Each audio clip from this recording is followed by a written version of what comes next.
नमस्ते, सुप्रभात। आज 3 फरवरी का भाग्योदय फाउंडेशन की युग ऋषि विचार श्रृंखला का 1130वां चरण प्रगतिशील स्वावलंबन, आज की पूज्यवर आचार्य श्री राम शर्मा जी की पुस्तक। पृष्ठ 38 पर कुटीर उद्योगों को बढ़ावा दिया जाए शीर्षक से पूज्य श्रेष्ठ ने लिखा था। त्रिवेणी संगम तब बना जब उसमें गंगा, यमुना और सरस्वती का मिलन हुआ। देहाती अर्थव्यवस्था को संभालने में कभी बड़े उद्योगों को गौरव समझा जाता रहा होगा, लेकिन अब तो कुटीर उद्योगों को ही प्राथमिकता देनी होगी, अन्यथा अन्य खर्चों के संबंध में बढ़ती आवश्यकताओं की पूर्ति का सुयोग ही नहीं बन पड़ेगा। इसके लिए हर घर में स्थान होना चाहिए। जब तक मशीनी चक्कियां नहीं थीं, तब तक दैनिक खर्च का आटा घर में ही पिसता था। अभी भी रोटी रसोई घर में ही बनती है।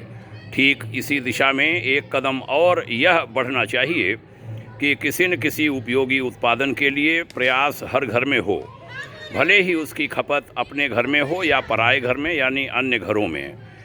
सामान के बदले पैसा आ जाता है और उसके बदले फिर दूसरी इच्छित वस्तुएं खरीदी जा सकती हैं। सर्वसाधारण की दरिद्रता से जूझने का एक सार्वजनीन आम उपचार यही है कि कुटीर उद्योगों को हर घर में स्थान मिले। इससे न केवल लोगों की आमदनी बढ़ेगी, बल्कि तंदुरुस्ती और कुशलता में अनायास ही अभिवृद्धि होती चलेगी। राष्ट्रीय प्रगति का यह एक महत्वपूर्ण अंग है। जापान ने संसार भर के सामने यह श्रेष्ठ आदर्श उपस्थित किया है कि कुटीर उद्योगों का अभिवर्धन राष्ट्रीय प्रगति का मूलभूत उपचार है। बहनों भाइयों, बड़ा महत्वपूर्ण लेखांश है यह। देश की समृद्धि कुटीर उद्योगों पर निर्भर करती है बनिस्बत बड़े उद्योगों के। वर्तमान सरकार इस ओर ध्यान भी दे रही है। एमएसएमई की बहुत सारी योजनाओं की हमें जानकारी है, वे लोगों को रोजगार दे रही हैं। भाग्योदय फाउंडेशन से जुड़ी हुई कुछ संस्थाएं स्वयं इस कार्य में बड़ा अच्छा काम कर रही हैं। आइए इसे और गति दें। मित्रों, आज श्री सतगुरु राम सिंह की जयंती है।